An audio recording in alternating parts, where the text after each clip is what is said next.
Okay, so the very first thing we got to know before we talk about anything else is, what is a sequence? A sequence is a list. A sequence is a list of numbers. And then, but it's in order, right? There's an order to it. So it's an ordered list.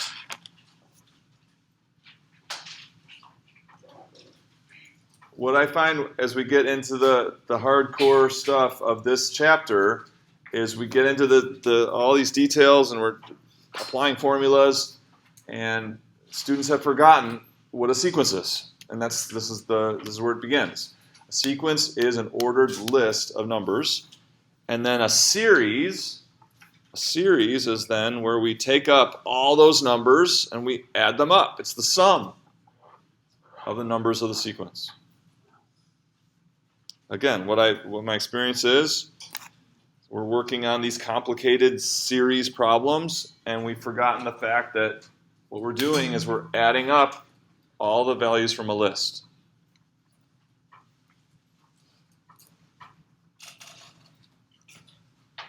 So you'll see, as we're going through this chapter, and I have my slides, at the top of every slide, most of them, will be this, and it will just stay there, okay? Because we have to have this underlying principle, these underlying definitions in mind with everything that we do here. As the math starts getting involved and confusing, we don't want not knowing this to be part of that confusion, right? So we got to have that baseline understanding, okay? So, and what we're going to be dealing with is infinite sequences and infinite series, okay? So an infinite sequence then is an ordered list of numbers that continues on, has an infinite, it just never ends in terms of how many terms it has. Likewise, the series, we're going to be adding up all of those, which means adding them up as they continue to go on and on and on forever. Okay. So this is the notation for a sequence. Use braces, a sub n, and a sub n, or this. So what is the n? The n is the index that's telling us which term of the sequence are we talking about. So a sub n is the nth term of the sequence. So a sub 20, you'd have to go through 20 of the terms to get to a20, a sub 20.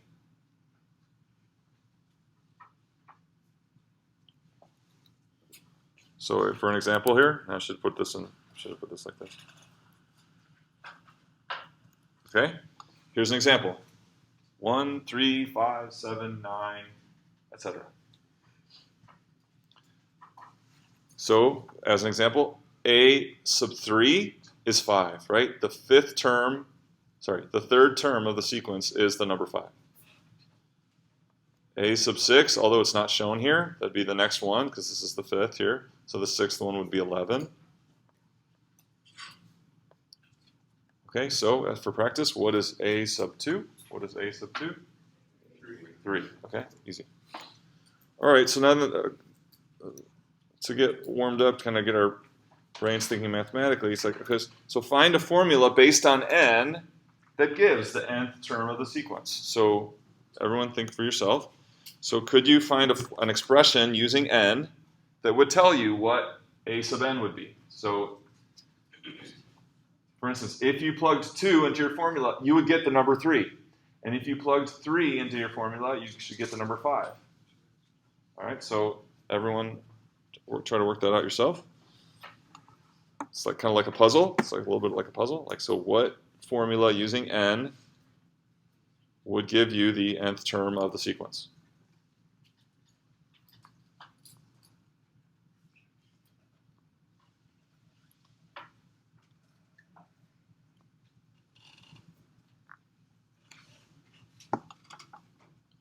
And here is, if you're struggling, here's a helpful thing. Make a table.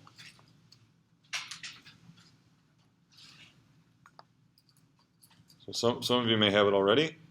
Others, you need some aid, and so this will help.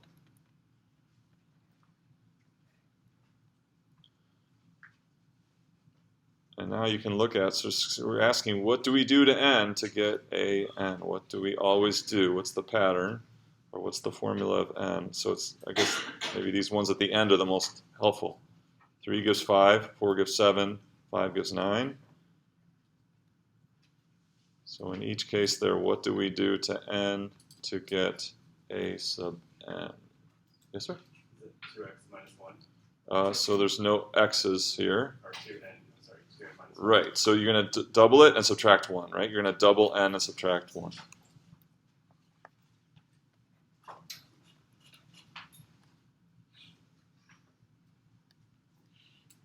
And many of you may have just been able to look at this and got that, but in harder, when you, on the next slide, there are harder ones.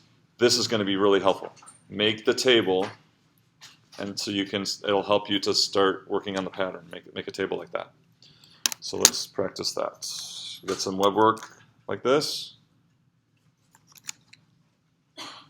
So these are considerably harder, so, but they're doable. Okay, they're doable if you take my advice. So let's see how these go, and you can work these together.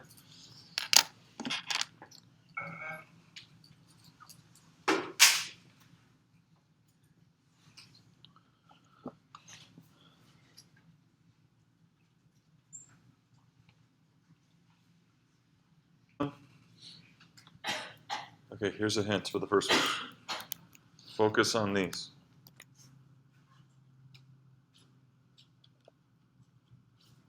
These are where you're going to get it. Focus on those. And then check the others to make sure you get what you think.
So what is the denominator in this first one? N. So that can help you. Now you can work backwards to get some more numerators, right? So what? So you want to rewrite this according to n being the denominator. That's one too. And so you get some more numerators to help you. Does that make sense?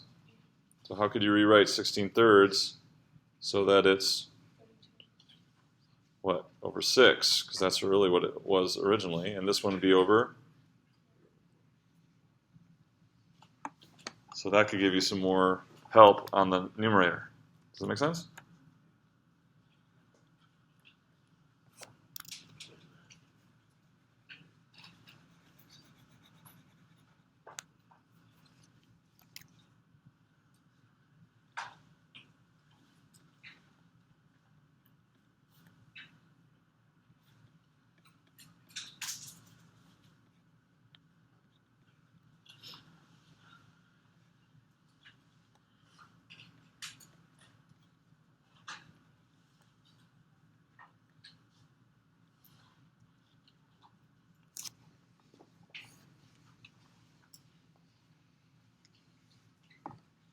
Anyone think they have Cn now?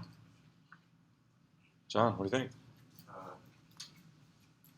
think it's 2 to the n minus 1 over n. 2 to the n minus, anyone else?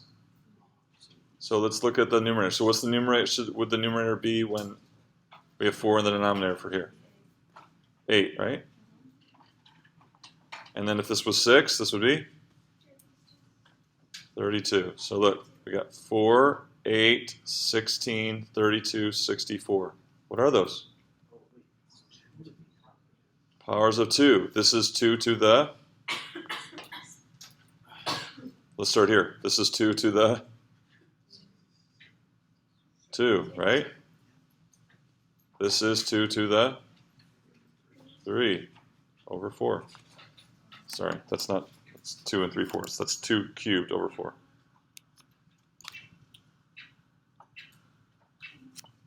This is, 16 is 2 to the 4th over 5. 32, 2 to the 5th over 6. So what do you think of what he said? He said 2 to the n minus 1 over n. Does it work? Yeah, that's what it is. So Cn equals 2 to the n minus 1 divided by n. Okay, how about the second one? Bn. Anyone want to think they've got that one?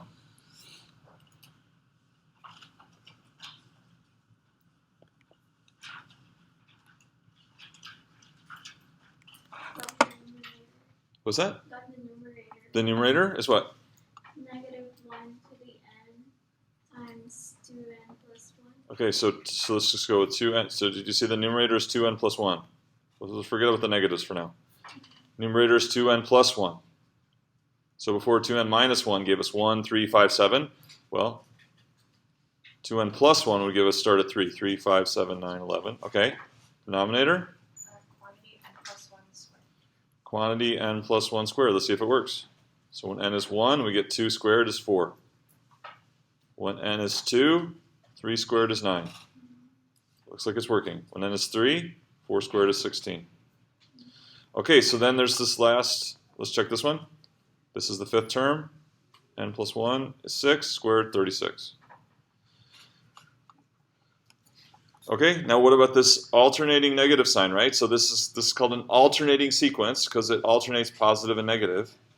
So you suggested how can we get negative every other one? Negative 1 to the n. So let's see if that works. Negative 1 to the n. When n is 1, we get negative 1 to the 1, which is negative 1. When n is 2, negative 1 squared is positive 1. When n is 3, negative. When n is 4, so whenever n is odd, we're going to have an odd number of negative 1s multiplied together, giving us a negative 1. Whenever n is even, we get an even number of negative 1s, giving us a positive result. Is there another way to get that negative 1 alternating? Let me think of a type of function that could get us that effect of a repetitive negative like that. So what kind of function might be able to do that?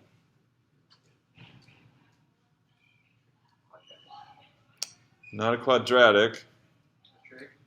A trig function, right? So like sine or cosine has a cyclical quality, right? So how do we get negative? So negative 1 could be like, this could be like multiples of pi. We could do like cosine.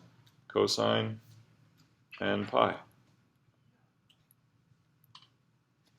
would be another way to do this. Because we'd start at n equals 1, we get cosine of pi, which is negative 1. And then we do n is 2, and we'd have cosine of 2 pi, which is positive 1. So whenever you have an odd multiple of pi, what you're on the over here on the left side of the circle, and the x-coordinate, the cosine is negative 1. And whenever you have an even multiple of pi, you're over here on the right side of the circle, where the cosine is positive 1. So here's another way to get that alternating effect. There could be other ways too, but That's two ways to get the alternating negative, positive, negative, positive. Okay, questions on these?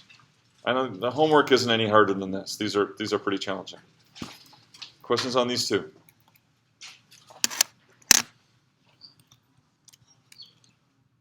Okay, so then we can talk about a sequence being convergent. Sequence is convergent. So the general idea of a sequence being convergent is if the terms of the sequence just keep getting closer and closer to a particular value. So the idea is that if you pick any place in that sequence, now the rest of the terms are going to all be closer to the convergent value than the ones before. All right, so you're always getting closer. And so that's the idea. What's that mathematical idea? Limit, right? So the limit as n gets really big of, so we should say a sequence an is convergent if the limit of the terms exists.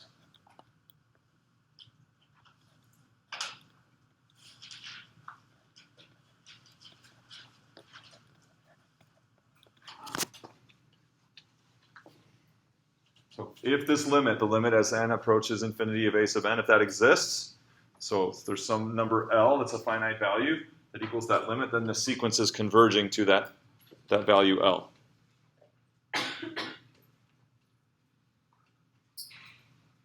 Again, the idea is as you continue down the sequence, you have to be getting closer and closer and closer to a particular number. In this case, I'm calling L. You have to keep getting closer and closer. If you get further, you don't get any closer to a particular value, then it's not convergent. So then a sequence is divergent if it's not convergent. And there's two different things that can happen to make it not be convergent.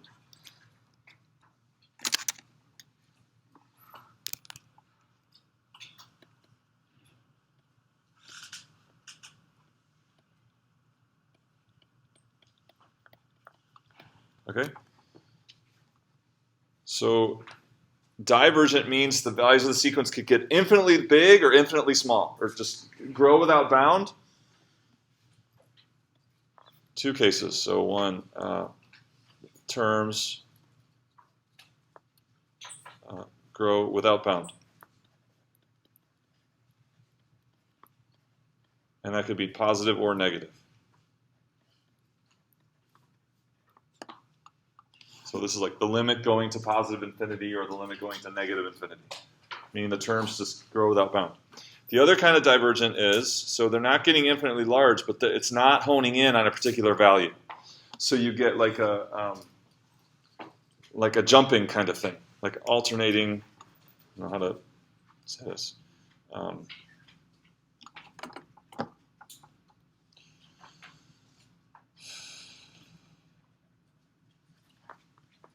So alternating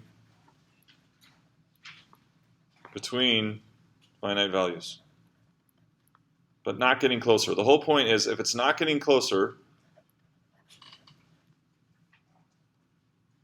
let's just instead of between, back and forth, back and forth.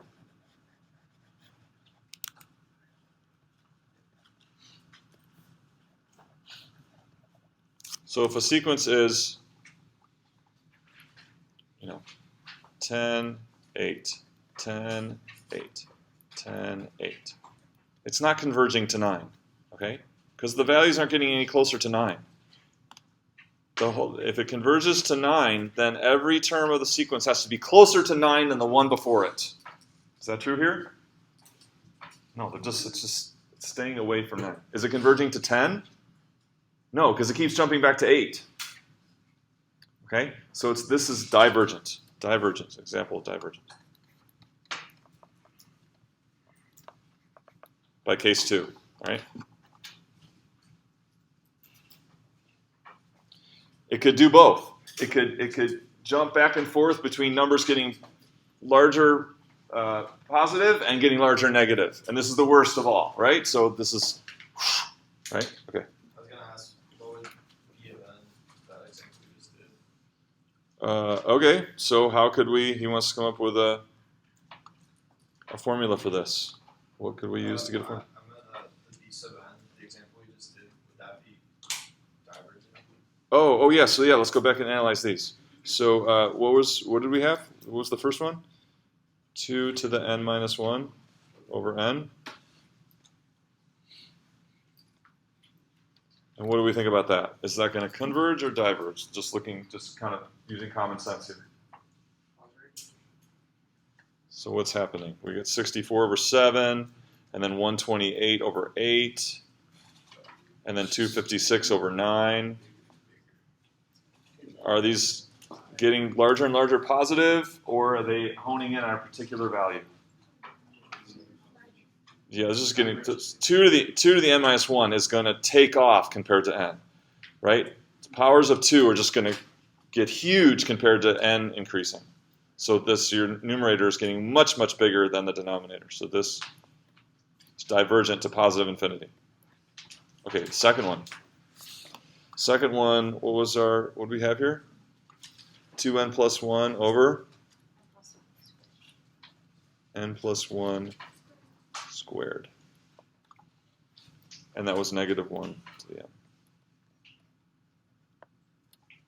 Okay, so what we're going to see here is that to evaluate these limits is equivalent to evaluating the limit of the associated function. So what associated function do we have here? The associated function would be, and we can, in terms of figuring out if this is convergent and divergent, the negative isn't really playing a role here. It's just it's jumping back between negative and positive. So we're going to analyze, to do this, we analyze the associated function. So we look at the limit. So thinking of it continuously,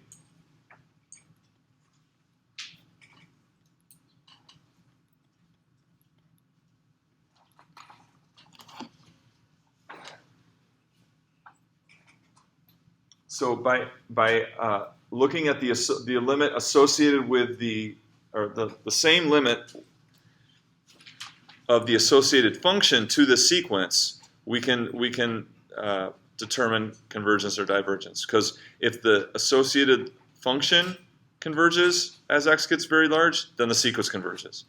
If the associated function diverges, then the sequence diverges. So let's take a look at that example right there. That's a good example. So we're looking at the limit of 2x plus 1 over x plus 1 squared.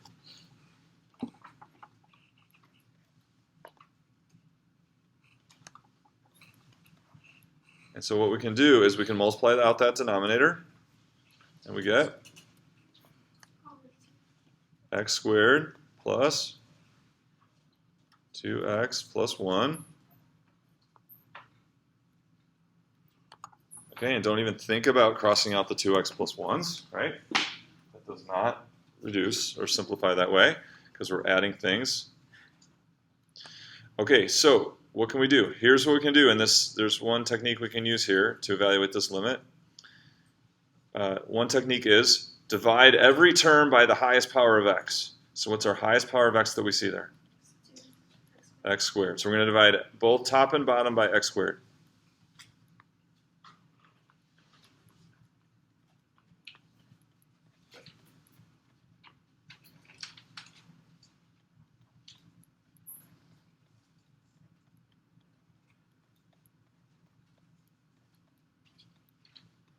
And now the limit is going to be, we can take each limit separately, right? We take each limit separately. So we look at each one of these. This is essentially 2 over x. As x gets large, what does that do? 2 over x. Yep. 2 over x will go to 0. 1 over x squared will go to 0. Now we've got to make sure the denominator is not 0. If the denominator is 0, then we've seen before we could use L'Hopital's rule to do this limit. But is the denominator 0? What's x squared over x squared? That's 1. And then these two are 0. So we do not need L'Hopital's rule because we don't have 0 over 0. We have 0 over 1. Limit is 0. So because the associated function, as x gets really large, goes to 0, now we just have to consider the fact that the sequence is alternating. So the fact that the sequence is alternating, is that okay? Does that sequence still go to 0? So we think about these terms as positive terms are getting closer and closer to 0. So what does it mean that we alternate now? So we start with -3/4, then 5/9, which is closer to 0. Then what? -7/16, then positive 9/25, -11/32. So are these values getting, even though they're alternating in sign, the question is, are they getting closer and closer to 0? Yes. So this is convergent. Although they alternate in sign, they still satisfy this idea of convergence that each one is closer to 0 than the one before. So I'm showing it as a graph. So what did we do? We looked at this, just the positive version, right? We looked at this positive version of this function like this, and we said, oh, yep, that goes to 0. And then we know that our sequence is these discrete points, but then every other one is negative. But that still goes to 0. Does it make sense? Ask me if something's not clear. So the red curve is what is the limit that we did, and we saw that approaches 0. The black dots would represent our sequence, the y values being the terms of the sequence, and n being on our x-axis. B sub n. And so yes, those alternate positive and negative, but continue to get closer and closer to 0. So this is convergent to 0. Questions on that example? Okay, so let's look at. So to evaluate those limits, we want to look at the associated function and do what and.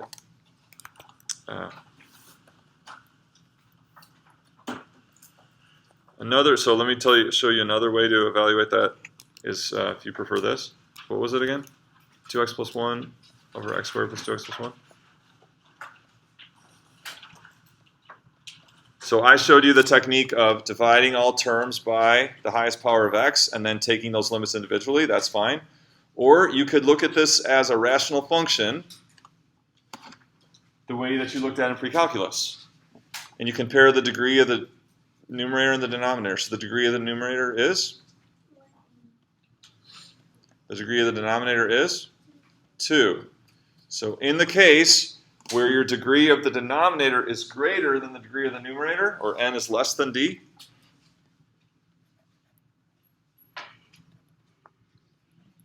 that means that the limit is 0.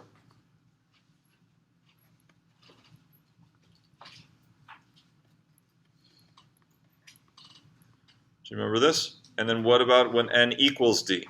So when the degrees of the numerator and denominator are the same. The leading coefficients, right? The leading coefficients. So if this problem were 4x squared plus 2x plus 1, we'd have 4 over 1. And this limit would be 4, because you'd take the ratio of the leading coefficients. Okay? That's if they're equal. And then if the numerator is greater, so if it was 4x cubed, this is going to get bigger faster than this. Okay? 4x cubed over, again, 4x cubed over x squared is kind of like 4x. So as x gets big, 4x gets big. Okay? So you can use the technique I showed you, or you can use your looking at the cases, comparing a degree of numerator and denominator like you did for rational functions in pre-calculus. Okay, so just some common forms of sequences. So this is what we're going to see these a lot. 1 over n to the r. So for what values of r does this converge? So what if r was 2? 1 over n squared. Converge? Yes. Certainly to anything. What about 1 over n? Does it converge? R equals 1. 1 over n. Does that converge? Yeah, it's 0, right? Okay, 1 over n to the 1.5. 1 over n to the 0.5. Yes. So that's 1 over the square root of n. Does it converge? Yes. Yeah, just lower. It's just slower, right? So square root of n becomes unbounded. So 1 over square root of n still goes to 0. So what we find is this converges for any value of r that's positive. Any value of r that's positive, the denominator gets large, and so it converges to 0. So here's how you can write that. 1 over n to the r converges to 0 as n gets big if r is any positive number.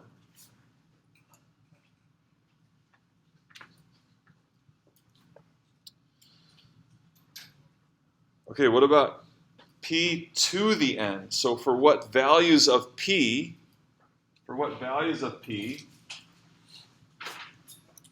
does this converge? So let's think about this. How about 2? 2p equals 2. 2 to the n. Diverges. Anything bigger than 2 is not going to work, right? What about p equals a half?